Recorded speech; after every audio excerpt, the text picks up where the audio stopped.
Welcome back, everybody. Man, look, it's episode 6 of Randomly Selected. Today's subject, King Marie. If you are not familiar, you will be by the end of the program.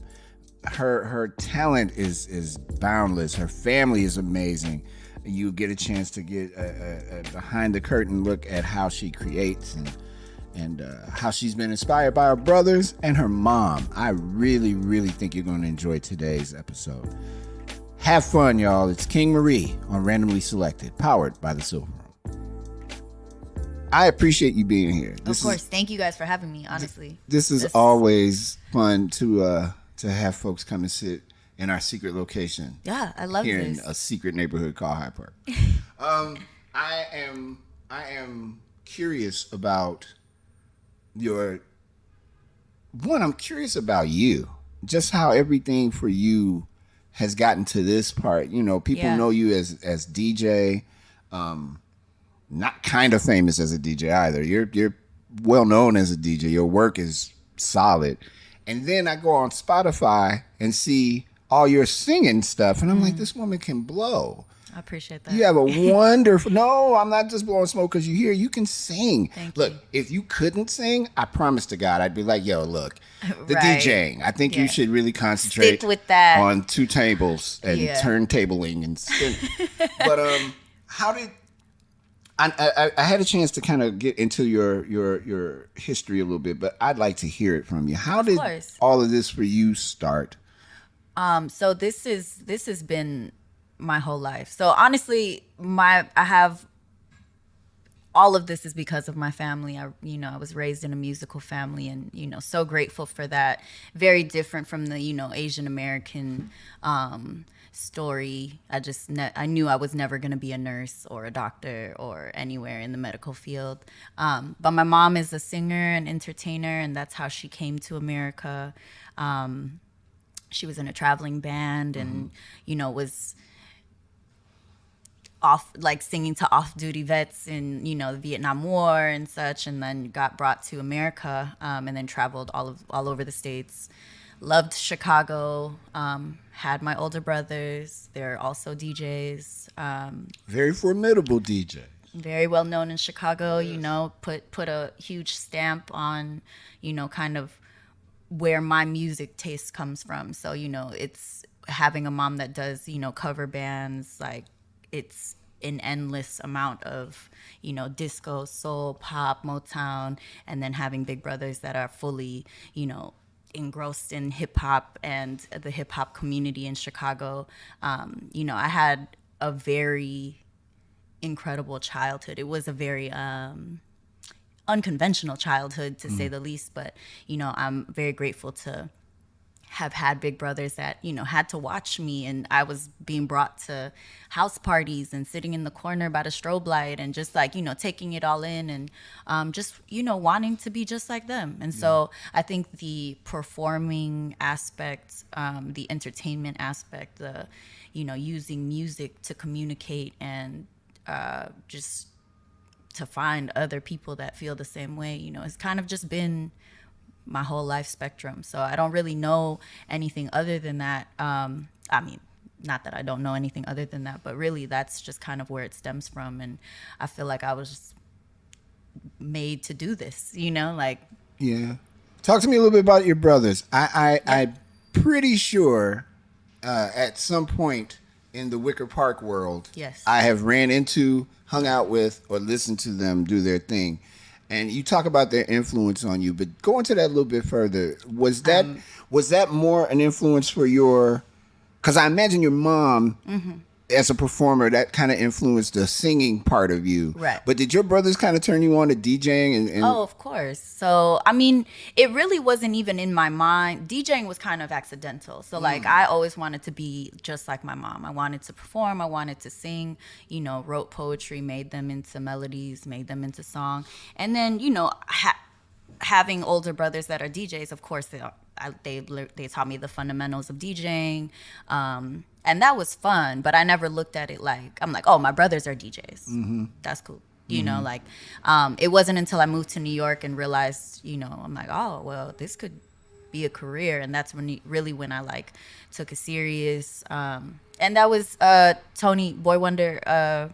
He was like, if you're gonna do this, make sure you take this seriously, because it's big shoes to fill. When you come up with and honestly, I feel like people didn't even know that they had a little sister. It wasn't like they were like, oh, my little sister is musical as well. It was always me being like, no, like I owe everything to my older brothers. I shared a wall with Tony most of my childhood, and so hearing hip hop through the wall, is kind of how that started for me. And like I said, like just being brought to these events that, ideally children aren't necessarily allowed into, but my brothers were throwing the events or, headlining the events, and watching DMC championships, right. And having them perform. So it's just like really everything in my head, everything cool about me is because they introduced me to this world, and also, having big brothers and kind of raising me as a little brother, you know what I mean? So, giving the respect that I'm a girl, but overprotective in a way of being like, don't ever depend on a man. I'm gonna teach you how to change your tire, change the oil, things like that. So with that, it's also like learning how to DJ, just in general, the counts, right. How to mix, and it was just turntables, it was turntables back then, and I had to pay my dues. I remember being like 8, tiny. You had like, to carry records? Of course. Ooh. Of course. I had to carry record bags to the van, to and from the venue. And, even when I got older and could drive, like I had to pick up equipment from the venue to drop it off and make sure that they were set up. And, that was how I played my role as a little sister, and being just in awe of what they did, because they helped shape the hip hop community in Chicago. And, absolutely. And I will heavily stand on that, absolutely. R.I.P. to 606. Like, absolutely. It's the longest running hip hop party, in Chicago, and to know that, my brothers were specifically Boy Wonder was a part of that. And, now just watching them be dads, but also still have this like love for what they do. Like, it's incredible, it's incredible to just be the little sister still, and seeing them grow and seeing them do what they do. Like, Jay is on Kiss FM. Which is crazy. Yeah, he's on. But he is that DJ. He is on Kiss FM, does weddings, does the Bulls, Bears, Sox. Like this man is that. He's that. Yeah. And then Tony does clubs. Not right now, but does the club events. Also, Windy City Bulls DJ.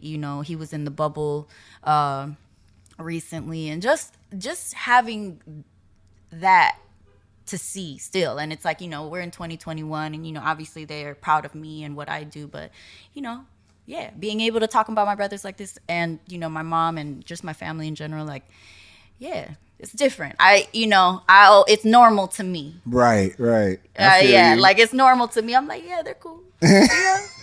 And they are very, very dope. And I'm glad that you carry records. Jesse De La Pena tells this great story about him carrying records when he was first getting going at the Metro. Oh, yeah. And how much he used to hate it. He had to get on a bus with his records. Oh.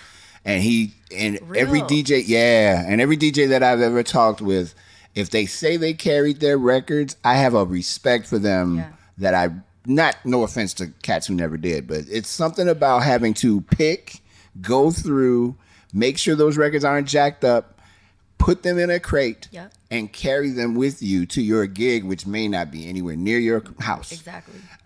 There's something about that. You used to carry records. I paid my dues. And I think the beauty of, being a millennial is like, I've been able to see the transition of music, like right before my eyes, just within my lifetime. Mm-hmm. So, being under 10 years old and carrying records to and from the car so that my brothers could play, learning on turntables, transitioning into CDJs, into controllers, learning how to set up audio. It's there's so many parts of it. So now I could travel wherever with USBs, Right. you know, Right. and still get the job done. Right. But it's knowing the stories of, you know, what DJs had to go through. Like they had to curate an entire it was bag, real. Yeah. right, for them to play a party with no visuals. Serato didn't exist, so it was just based off of how you heard it. Yep.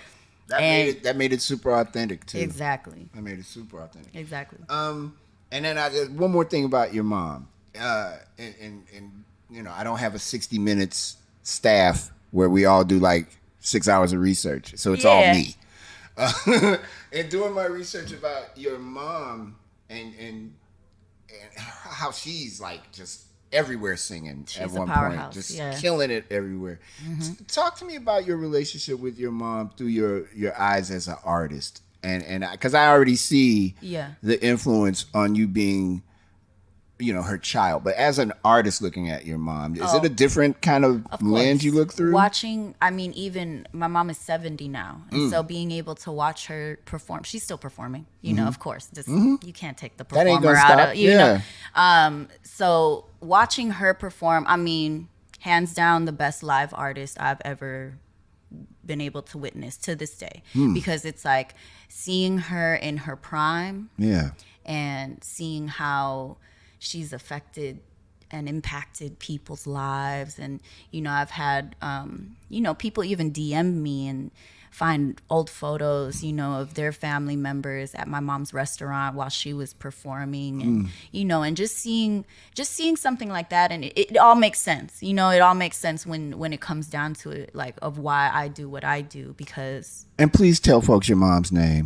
Mary Lou Ventura. Absolutely. So she is a star in the Filipino community and coming to you know, in America, but Chicago specifically. She has, you know, kind of opened up doors for She's other live singing. legendary. Yeah, she's truly a legend, and you know, is very modest about Yeah. that, but is also very proud and has photos for, you know, for days to just explain just to show what she has done. But, you know, overall, being a grandma, being a mom is just, you know, what's important for her. And it's if you've ever met my mom, like, it is a easy way to see why I am who I am, and you know, and where I come from. So shout out to her. None of this would even be, we wouldn't even be sitting here if it wasn't for her. So I wanna also ask about the singing part of your career, you as a vocalist. You mentioned that you moved to New York. When you got to New York City, is that when you were kind of like, okay, I need to figure out how I read about you being in a snowstorm in Boston, and you made that informed decision about. I saw how your eyes just did that. Yes, I told you I read. it's right. Yeah, no, I appreciate that, because, you know, it's always fun going into an interview where I feel like people know me. Oh yeah, you know, I can't look. It's you see, the man that doesn't talk, who people don't think is actually sitting here with me and you. Yeah. I don't want to hear it later from him. Yeah. So I have to make sure I'm on my job. But you talked about being in that snowstorm, and you talked about how you were like stuck in Boston, and you made a decision, and that decision was, I'm about to see if I can really knock this singing part out. You know what the craziest part is? So I actually, if you've been following, for whoever's listening, like if you've been following me for a long time, then you know that singing came first. So I actually put out a project in, oh my God, don't know the year anymore, but I remember putting out a project when I was 19, Neon City, and you know, that was my real introduction into being an artist. And then I moved to New York maybe 1 or 2 years later. So I graduated from college real early. I graduated with a BA at 20, you know, put out my project at 1920. Where'd you go to school, if you don't mind me asking? International Academy of Design and Technology. Word. No longer exists. Not at all. Nope. Shout out to them. I went to Columbia School of Broadcasting. Okay. No longer exists. All right. So, you We're know, in the no longer exists. art school in Chicago, school club. you know, it's hard to keep open, I guess. Yeah, man. But yeah, so, you know, I think before, you know, right before 21, I was really just trying to figure out what I wanted to do. I had this new degree. I loved music, but just trying to figure it all out. So when I moved to New York, it was really really eye-opening, honestly. And I think that's why I went towards DJing, because I was realistic about how spoiled I was in Chicago. I'm like, oh, I gotta pay for studio time. I gotta meet new artists, new producers, new everything, starting from scratch. And so, not that I didn't want to do that. I'm in New York. It's 3 times more expensive than what I'm used to, and had to work. And I think that's why I came to DJing, because it was a way for me to express myself through music at a more costly, and make money doing so.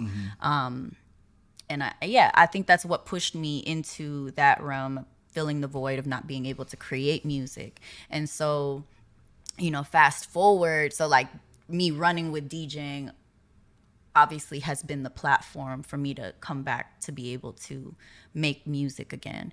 But after so long, you think that something's not for you anymore just because you haven't been able to do it.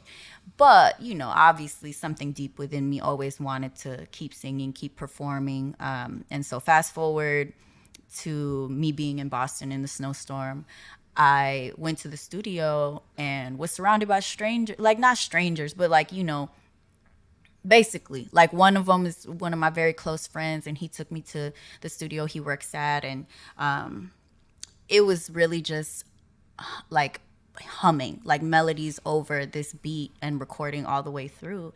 And they were like, yo, that was dope. Yeah.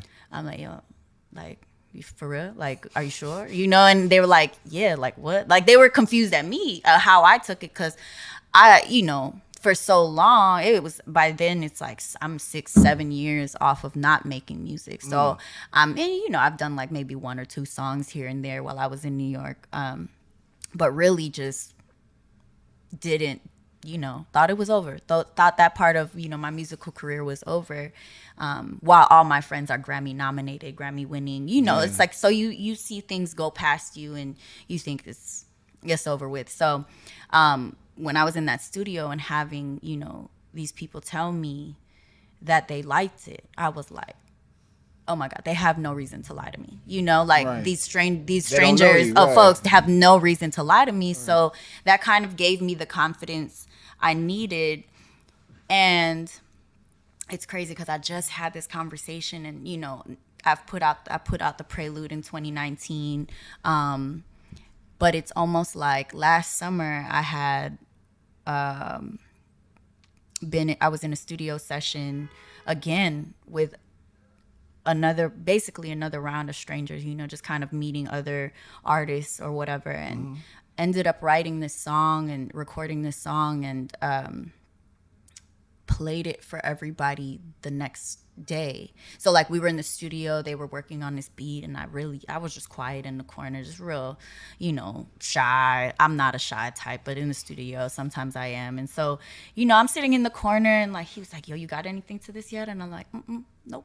But in my head I had a melody. And once everybody left, we recorded this song until like 4 or 5 in the morning. And it was my first time working with this other artist, and it was for his project, but he didn't end up putting anything over it because I kind of just sang all the way through it.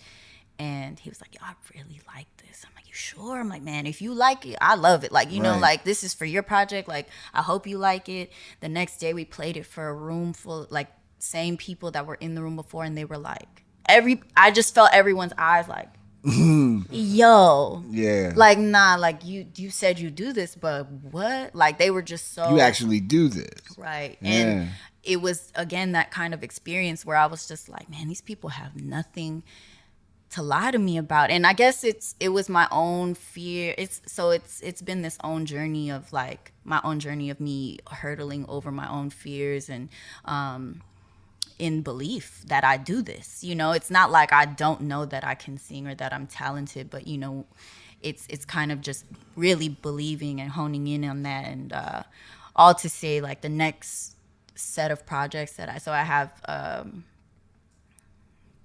2 projects lined up. Oh, do you? Can you talk more about them? Yeah. So look at this. Boy, randomly selected strikes again.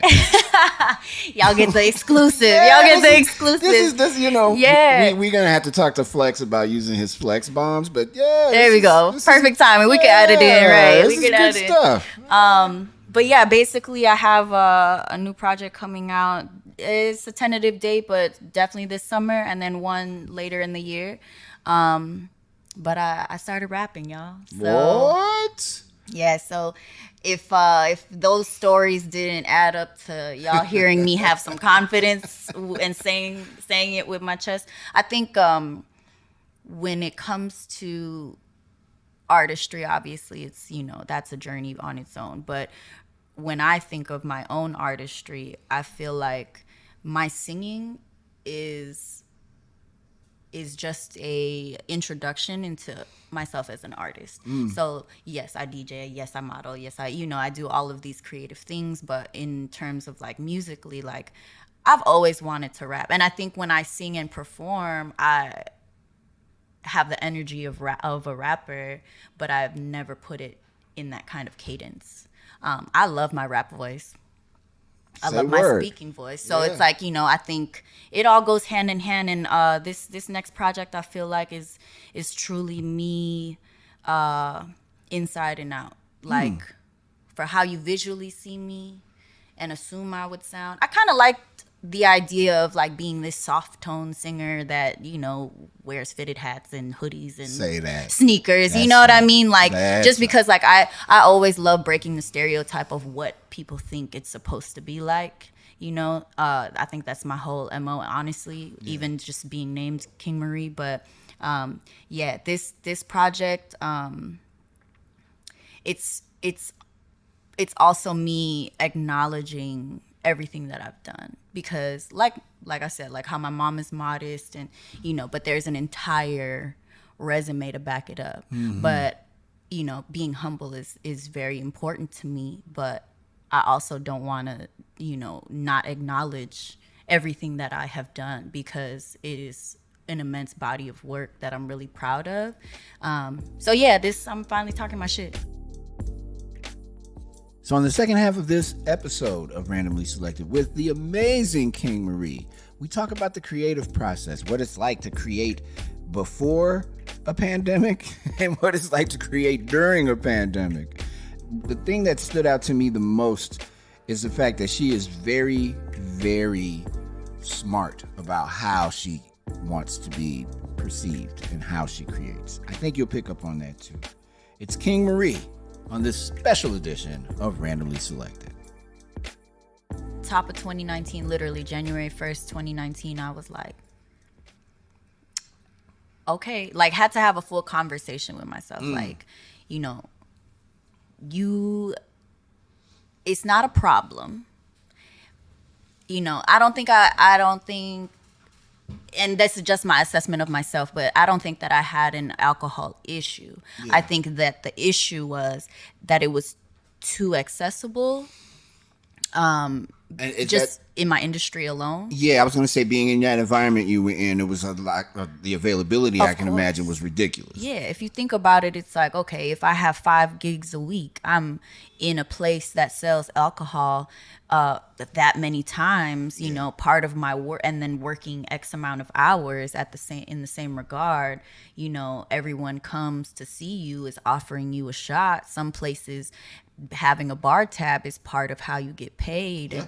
And, so it just was too consuming for me.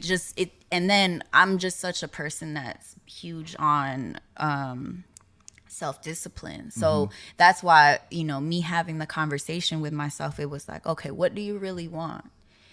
Okay, you got a plan to get that done. Okay, how you gonna do that? Yeah. And I really had to just tap in and be honest with myself. Like, if I wanted to get these things done, I had to have more time available to choosing myself. And,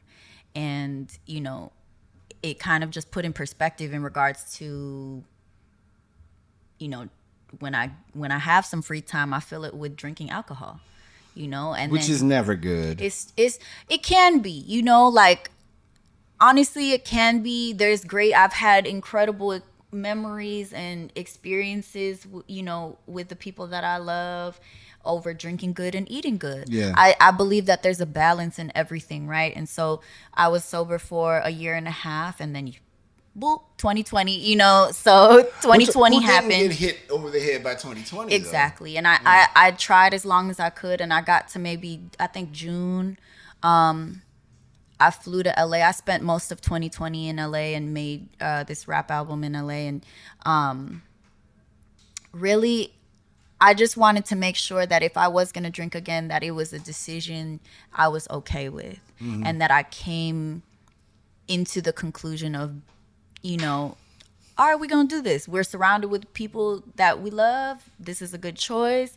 I'm not going to regret this. And it was just that. So I drank for the next 6 months, and 2021, January 1st, 2021, decided again that it was time, to cut alcohol out of my life again. And honestly, I find blessings in either, and realistically, if I win a Grammy, am I going to not take a glass of champagne or pop a bottle? Like, as long as it's not cooked, right? No, as long as it's not cooked. It's gotta cooks. Be some Amsterdam or something. Cooks will stop your whole day.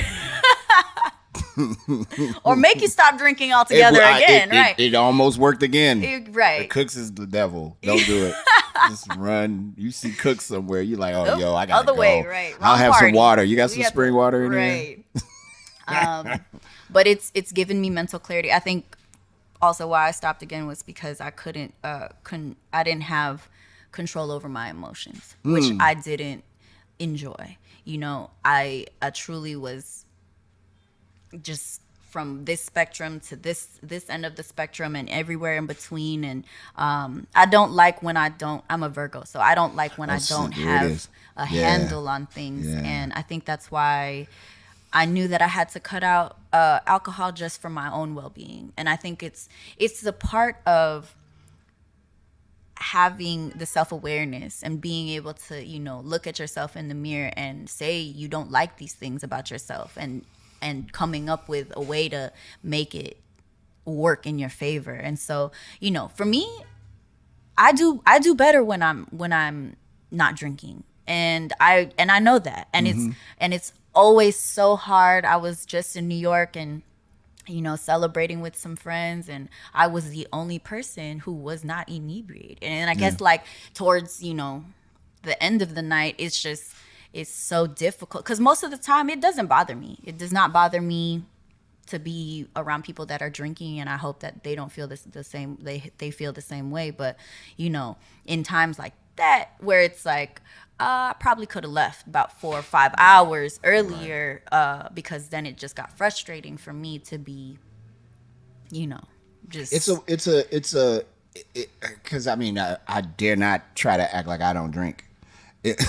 Because any human being that has seen me in the last 6 months, if they saw me at all, we were probably over a glass of wine or something. But it is a thing where you have to, I think, and I hear what you're saying, you have to reason with yourself about what you are capable of doing. Of course. And knowing the things you can't do and being cool with that and not trying to, and you're a Virgo, so we won't get into the whole astrological aspect. Hey, see, now this is a new noise. That is a umbrella falling. We are expanding our noise catalog. We are live and we are in it. I ain't mad, but that was just to confirm what I was saying. Right. That's God. That's God. That's always timing. How that goes. He said, "Boop, know yourself." I won't bust out. I won't bust out secret producer because secret producer is an angel. Get it? See what I did there? You figure it out. Bars. If you know, you know.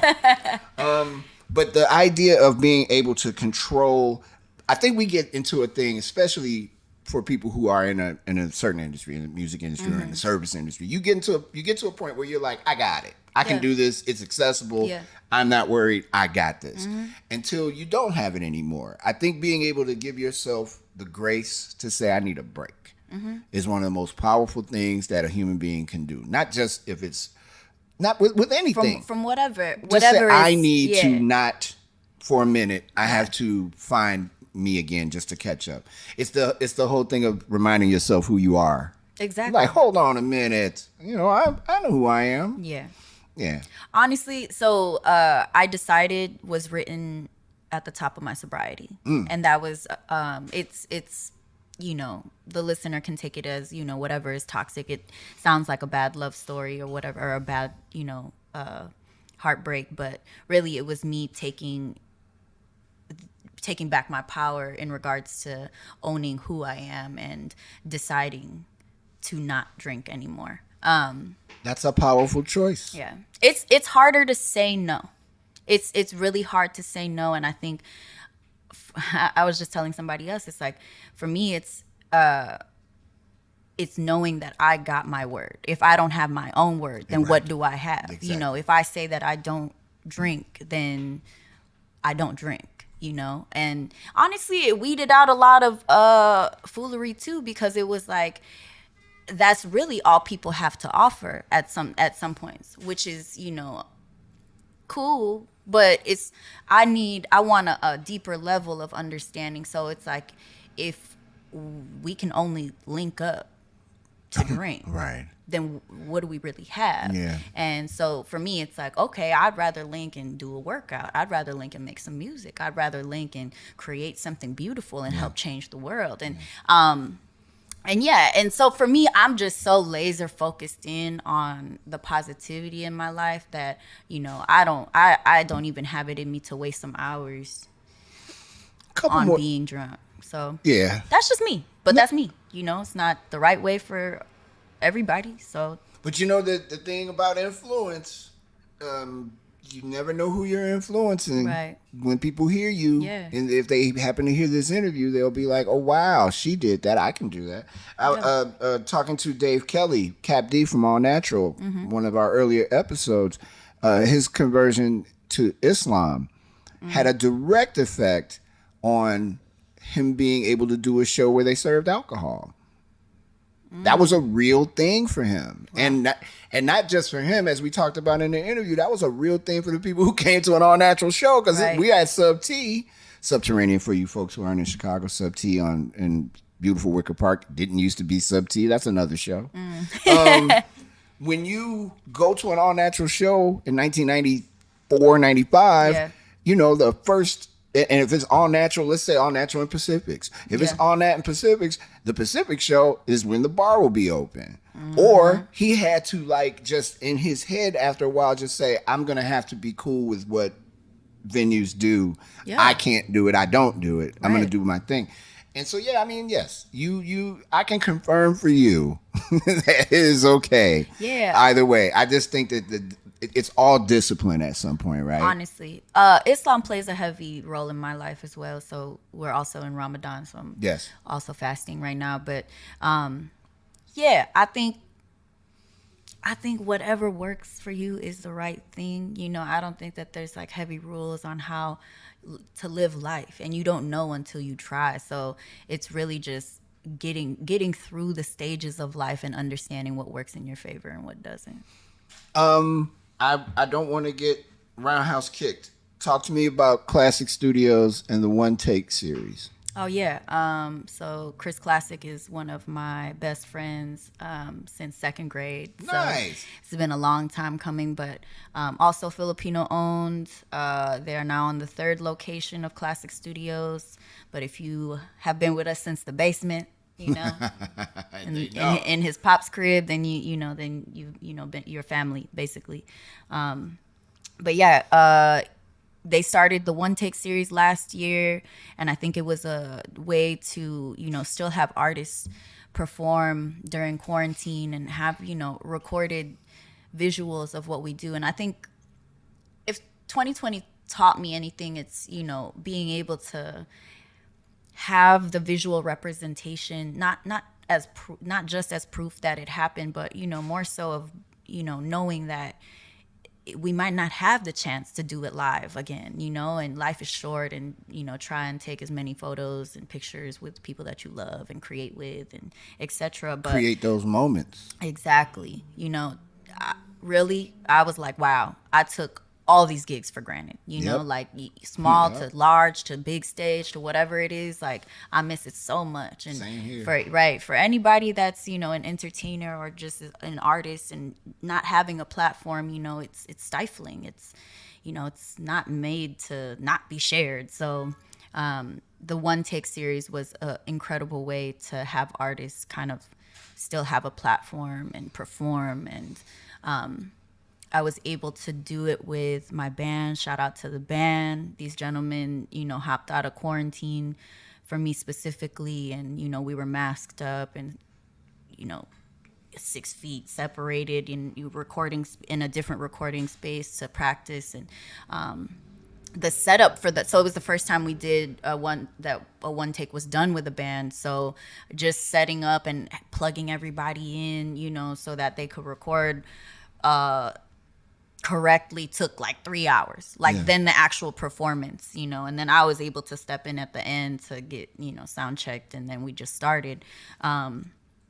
But it was my first time performing with a full live band, you know. Shout out to the team, everybody that was a part of that. It was probably like the most people that we were all around in one specific time. So, you know, anything for, I feel like A, music brings everyone together, right? But B, just being able to create and have everybody be part, from like the audio engineers to, you know, shout out to Jada, shout out to Vaughn, shout out to, you know, like everybody that was part of that recording. Like, thank y'all. Like that was at the end of last year in December. It didn't come out until I think March of this year for Women's History Month, but needed that.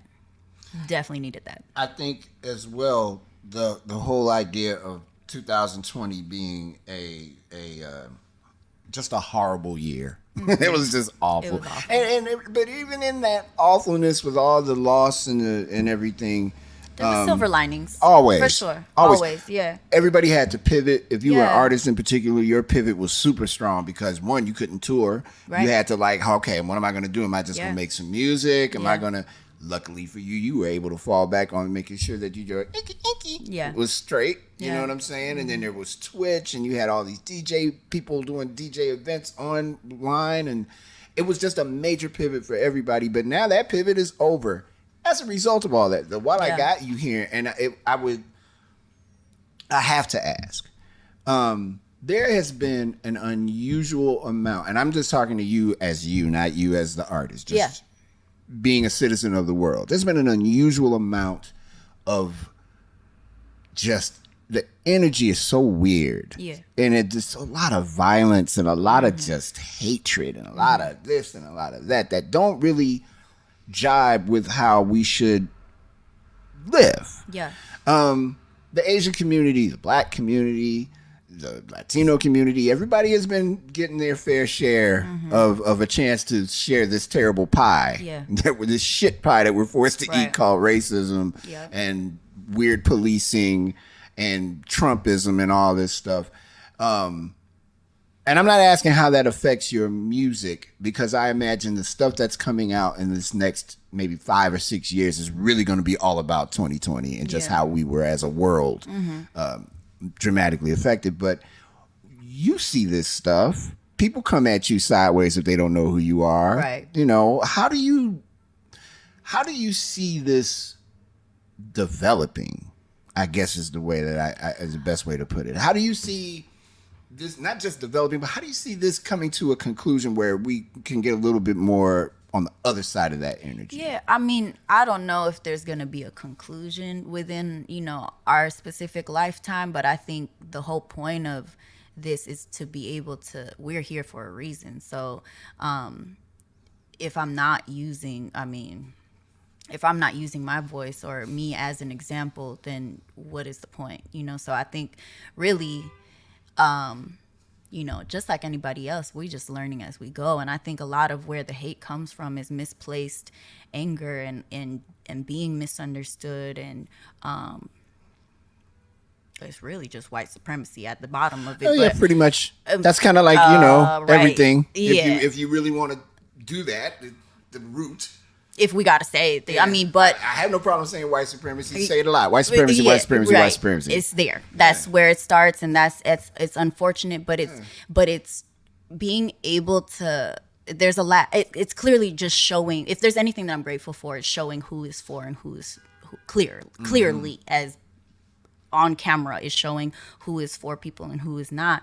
But I also think that there's lack of resources, there is lack of education, there's and being from Chicago, it's and when I travel, it's really, it shows me the most when I travel, because when I go to other places, it's not like this, you know what I'm saying? And we didn't have as many Asian hate crimes, recorded Asian hate crimes, so it could have existed, we just don't know. But in Chicago specifically, but this city was built to be segregated. You know what I mean? And I understand that seeing me for the first time might be offensive to people, but I don't understand why they'd be offended. Right. But I hear what you're saying. But you can see why. Yeah. But when I say that I'm born and raised from Chicago, this is exactly what I mean. I am directly a product of my city. And if I have the platform to show people what that means and looks like, and to be proud of where I come from, and to stand up for people that don't have as large of a voice, even at the case of my own happiness sometimes, like I'm doing the work that is supposed to be done, in all regards. Like, people of color just have, and there's no oppression war also, like, you know what I mean? It's understanding that everybody has been oppressed by the white man, you know what I mean? So like, as easy as that. And but again, it's a lot of people can't really understand that, and there's a lot of people that come from a place of privilege, and even within my own culture, and trying to knock down barriers and trying to share knowledge, sometimes it's exhausting. It's exhausting, but again, it's the work. It's the work that has to be done. If I gotta, be at the rooftops, and I have incredible people around me that also have, that are teaching me about where their roots come from, and where their struggle resides, and being empathetic and just hearing people's stories, man. Like, there's a lot of work to be done, but I'm grateful to be part of hopefully the part that makes it be different for my nieces and nephews, and my future children to grow up in. We were talking earlier about my experience with Pacifics. Dennis Kim is a very good friend of mine. Sangmin Kim from the Mighty Typical Cats. Okay. I've been fortunate to hang out with folks. I'm a different person anyway. I don't have all that stuff on my back. Where are you? What time are we linking? I got you. I'll be there, or I can't make it, or whatever. But that's not me. So having a chance to know what it's like to be around Sangmin Kim, Dennis Kim, knowing what it's like to hang out, with the Pacifics, Double D, the Asian community. I think they're in Chicago, at least. I think that because we all shared the commonality of being people of color, we had already eliminated one big problem. And then because these cats were hip hop cats, there was another issue. It's like, okay, so hip hop has and I know I'm going to be a man on an island, but I don't give a shit. Hip hop has a stigma attached to it that it is a black only genre of music, and that it is really all black men, because the greatest of the women rappers in the world don't get the proper respect they should get. Rhapsody should have won the Grammy for Best Album. For sure. It didn't matter that it was a hip-hop album. It was the best album of the year a couple years ago. She should have won it. Didn't win it because she's a major talent. Yeah. But so talented. There's this thing when Pacifics would perform on stage, and when anybody that wasn't black and a male would perform on stage at an event in hip-hop, it was the look. And that look used to really get me upset, because I know how cold they are. Right. If you don't see a person and you just hear them, you don't know until you see them.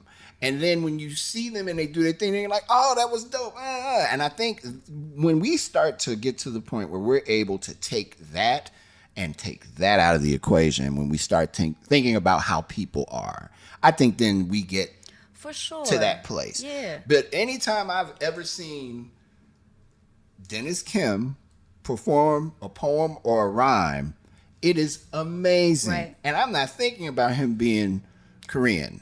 Whenever I saw Pacifics do their thing, or I hear Norm Rockwell spin, oh God, Norm Rockwell, that's my man, a long time ago. I never talked to Norm. Norm's my man. I never ever gave any of that stuff into, no, if Jesse De La Pena is spinning somewhere, I'm like, hey, I'm going to see the Mexican DJ, Jesse De La Pena. I'm going to see my boy Jesse. I think hip hop, and I don't mean to ramble, I'm sorry. No, not at all. Honestly, hip hop, I'm grateful for hip hop, man, because it was that. And me and my brother at the top of quarantine last year had this conversation, because he was like, man, like it didn't, like, because I started doing This Is What Asian Looks Like in Filipinx. I'm in year 4 and 5 of doing both passion projects. And my brother, I've had Tony spin a few of the Filipinx events, and he's like, man, like it wasn't like this. It didn't have to be like, we didn't have to call it Filipinx or a Filipino party or an Asian party. And, but that was the beauty of it. And I had to explain to him that, like, when y'all were in the prime of hip hop, it was just hip hop. And the beauty of hip hop is that it brought people together. It didn't discriminate. But in my specific time, and that's what, me and Tony are only 7 years apart. Like, in my time of, coming up as a DJ, like, I had to acknowledge, like I had to say that Black music and Black culture is what raised me. And I'll forever be grateful for that. Like, again, like Chicago made me who I am, and this is, what I was attracted to, and also there is no Asian American storyline, right? There was no one that looked like me growing up that I could be like, oh yeah, I want to be an Asian woman DJ or an Asian woman artist. I'm digging to try and find Jocelyn Enriquez. I'm trying to find anyone that I could actually relate to that's not my family. You know what I mean? And so I think that's another stigma that people need to understand. It's like, I am also trying to find where I fit into my own identity. And yes, this is the music that has raised me. But if you go back further, it's, and subjectively, it's Latino breakdancers that then brought the DJ, who then the DJ brought the MC. Absolutely. And if you have the knowledge of hip hop culture, then then it's a different conversation. Then we could say that it brought us all together, and I got introduced to it as that. But when it fast forward into this time frame, it was like everybody's just fighting for a piece of their identity, which is fair, but we all have to coexist as well. So I think that's where it's like, you respect me, I respect you. That's the basis of it all. But there's a lack of respect, there's a lack of understanding, lack of knowledge, and that's what what I'm trying to say with it is, like, I think it's just a different time frame. I wish it could. I mean, Tony's party at Empire was called Do the Right Thing. Yes, it was. And it was known as the Asian party. Right. Was it just Asian folks? Never. Never. Was it just an Asian lineup? Never. So, I think that that's a beautiful thing. And, even how when I throw Kingdom or when I'm part of anything, and I'm so grateful to be embraced in, so many different communities and